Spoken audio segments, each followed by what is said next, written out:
Welcome to Burning Conversations, where we keep the flame burning with entertainment and things that we know that you'd love to hear.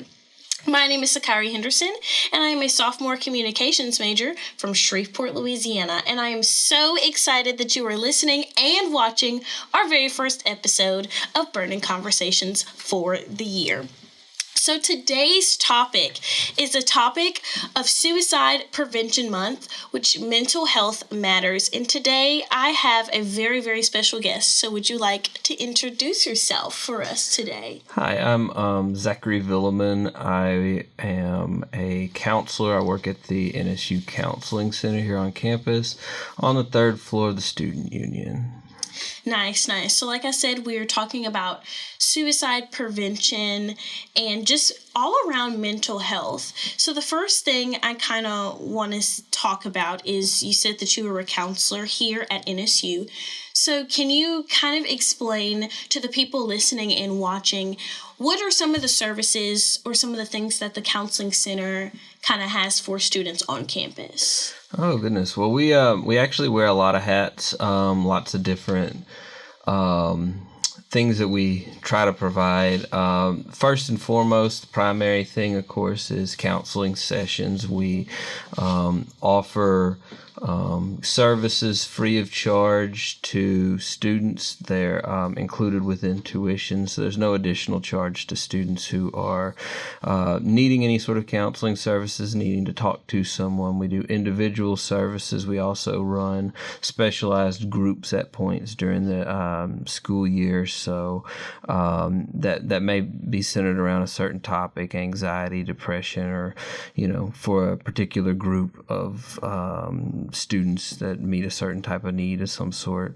We also are very involved with student programming and planning. We do little events, just like we did a social a couple of months ago.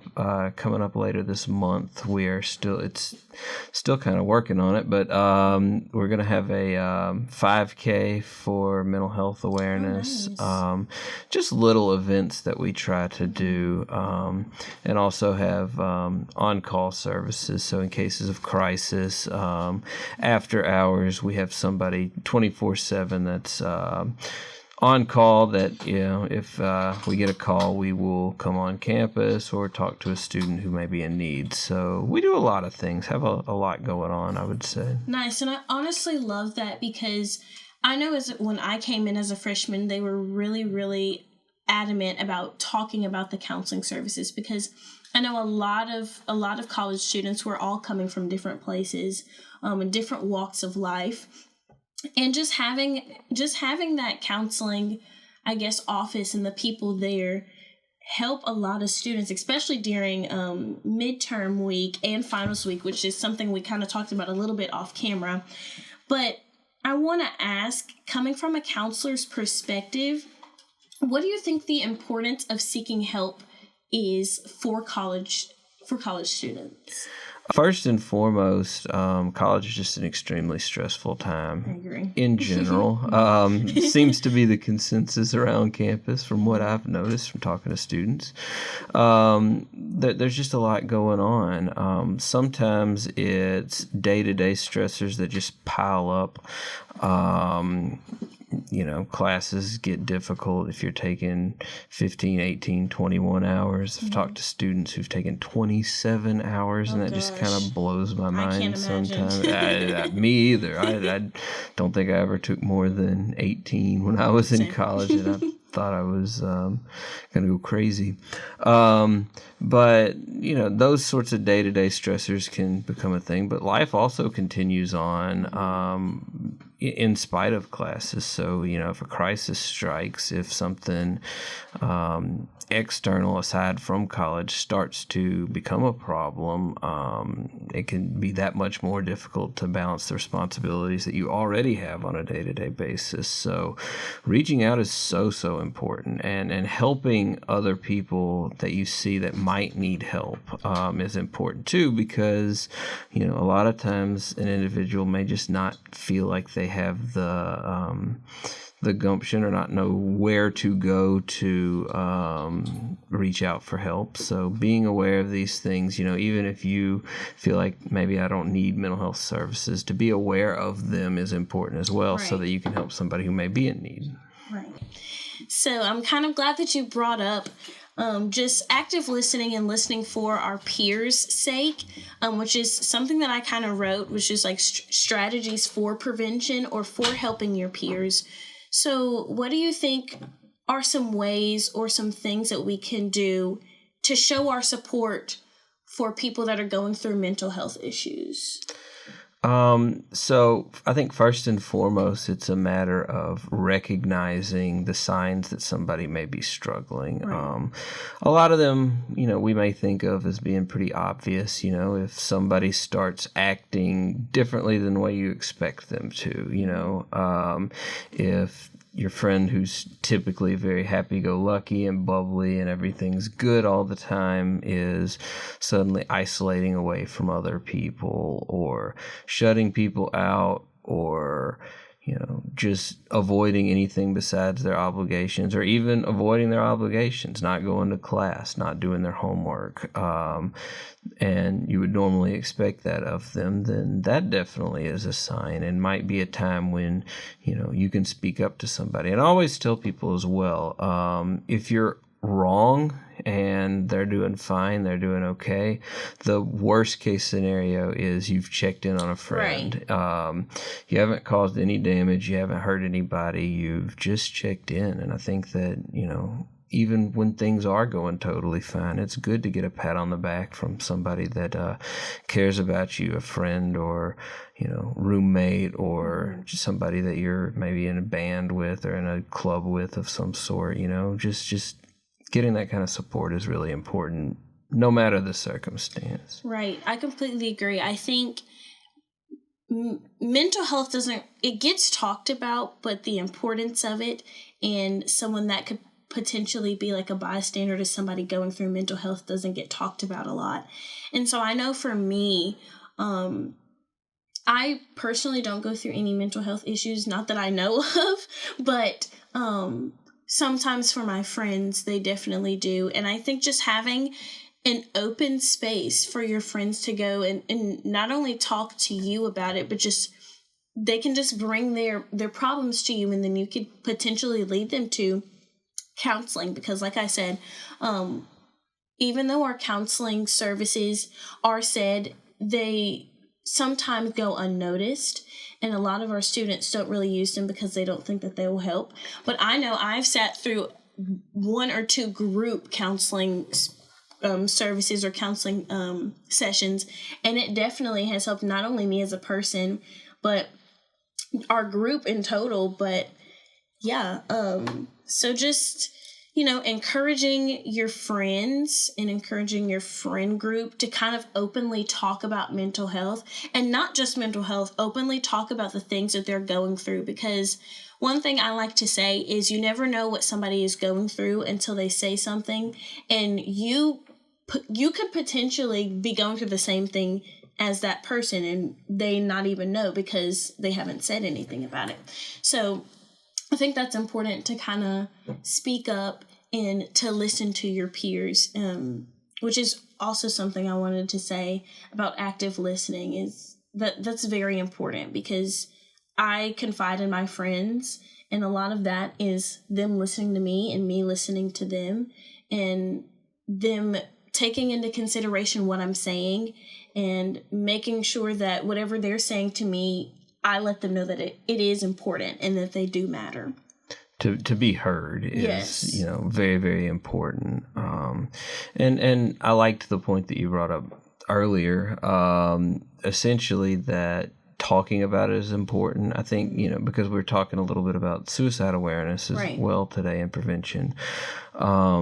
There is a pretty common misconception that talking about suicide is, or has the tendency to drive people towards suicide. That if you bring it up and maybe they weren't thinking about it before, that might, jog an idea in their mind that, I hadn't thought about it before, but, maybe I do want to die. But research has shown repeatedly that is not the case, that people who are considering suicide or are suffering to the point that thought may start to cross their mind, that a lot of times there's an ambiguity towards leaving, which essentially means rather than I definitely want to die, it's I don't know if I want to live or not, or the pain has become so difficult that right now I don't want to live, but if things could get better, then maybe I would. If you notice somebody that is suffering or struggling or has made comments, and it's a tricky subject because I know and I'm aware, I'm not a huge fan of this myself, but I do know that there is a lot of humor based around suicide and self-harm ideations. Definitely in this day and age. Particularly, with the college-age demographic, no offense. But it, if you start hearing those sorts of statements, people making statements that I want to die, I want to kill myself, or even something a little more passive, such as I just wish I could go to sleep and never wake up, or while driving, if I just rode off the road here, then, I'd end up in a ditch. Those sorts of really, might seem innocuous or not like a big deal. They are very much a big deal. We take them very seriously, and we encourage other people to as well, because people who are considering suicide very frequently talk about suicide. They very subtly, sometimes it's not as strong as just coming out and asking for help, but it's dropping those hints, hoping that somebody will pick up on them. Yeah. So be listening and be ready for those sorts of things. And that's why I don't really take suicide jokes very lightly, especially if somebody is playing, because I know sometimes people have a hard time kind of differentiating if they're joking or if they're not. So that was a really good point to bring up. I remember somebody saying, even if somebody is joking, kind of take those jokes into consideration and kind of think about that those jokes could potentially be a reality. So, kind of going on about the suicide prevention aspect of things, what do you think are some of the leading effects or causes of suicide prevention as from a counselor's perspective? So the ways that we implement suicide prevention or try to help, a lot of it is education. A lot of it is teaching people, here's what the warning signs are. Here are the things that you can start to look for in yourself, in your friends, in people just in general that might be a sign. And it's tricky because there's a lot of overlap with just depression in general. There's a lot of codependence, or, people who have depression have a tendency to have more suicidal ideations than the general population, which makes sense. So not every one of these signs is an exact, cry for help. Definitely you have to get them help immediately. But when you start noticing things, it might be a good idea to ask them what kind of help or assistance you can give. And some of those signs are, like we talked about earlier, isolating from others, losing interest in things that maybe they had interest in before, excessive or way more than they typically do, drinking, alcohol, drug use, any of those sorts of things. And then there's, people who are actively making plans to attempt to take their life, very frequently do things that seem rather kind of odd that we wouldn't think of as being signs. For example, they begin to give possessions away. They will say, well, they won't actively say this, but in their head it's, I'm not going to need this anymore. Maybe I can give it to somebody who would. So a lot of times there's that sort of mindset. And you will also see people who have been very, very depressed for a very long time, or have been very down, maybe suffering for a really, really long time, suddenly get very, very happy and bubbly and excited. And a lot of times the reason behind that is because they have made a plan and plan to take it into action. So that in their mind, the suffering's not going to last that much longer. So, well, that's sorry to cut you off, but okay. I personally have gone through a situation where I had a best friend in middle school that potentially took her life. And I didn't know about why she was so giddy, like towards the end of it, because I vividly remember the day before she did it. It was a Sunday at church, and I'd always noticed just her emotions and how she was, and before she was very, very happy, she was just very down and very, very depressed. And I'm always the friend that checks up on everybody. So I checked up on her, and I was telling her parents, I was like, something just doesn't seem right with her at all. And then that Sunday, she was just like overly happy and overly excited. And I never understood the switch between those things. And I'm so glad that you brought that point up, because I didn't know that was a thing. Absolutely. It's been observed a lot, and there's a lot of research into exactly why that happens. And, every case is a little bit different. Right. So, I don't want to say that that's definitely what was going on, but has the potential to have right. been. And you see that so often, or you will see, just really, really sad images of, and I think it's done with the intention of showing that depression frequently looks different than you would anticipate that it looks, because you see like for example, a celebrity, Robin Williams, who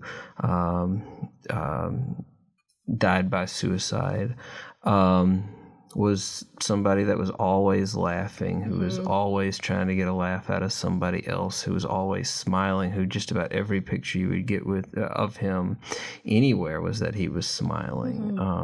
And that pain that was inside, we can only imagine based off of what we've heard. But check in even on your strong friends, the people who seem like they're doing okay, just to do constant check-ins and to give them, like you said earlier, and I appreciate that, the space to talk. Yes. And if they need help, services are available through the counseling center, but we're willing to help get somebody connected with whatever service that they need at whatever level that they need. So right. And I like I was talking about before, having that open space to talk about things. Like I mentioned previously, a lot of people are going through things in secrecy, and sometimes it's the person that checks up on them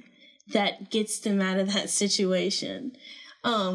So what I want to say is just be that person. Like he said, even if your friend looks like they're okay, even if a family member looks like they're okay, or they're just doing fine, or life is going great for them, sometimes people hide behind the smile, and they hide behind the happiness.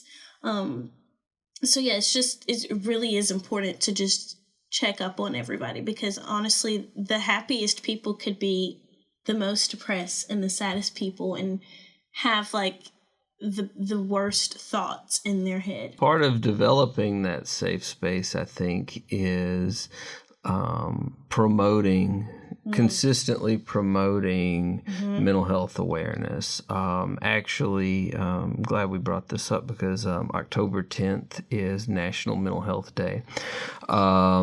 It is just sort of a day dedicated to breaking stigmas attached to mental health, attached to depression and anxiety, because while that stigma is, we're increasingly fighting against it, and I think by and large people are more receptive and understanding that mental health is real, depression is real, anxiety is real. There are still people who very firmly think you can walk off depression or anxiety or, suicidal thoughts, that if you just fight through and just keep on going and keep your legs moving, that things are going to end up being okay. And that just simply is not always the case, any more than you can think your way through a cold or a heart attack.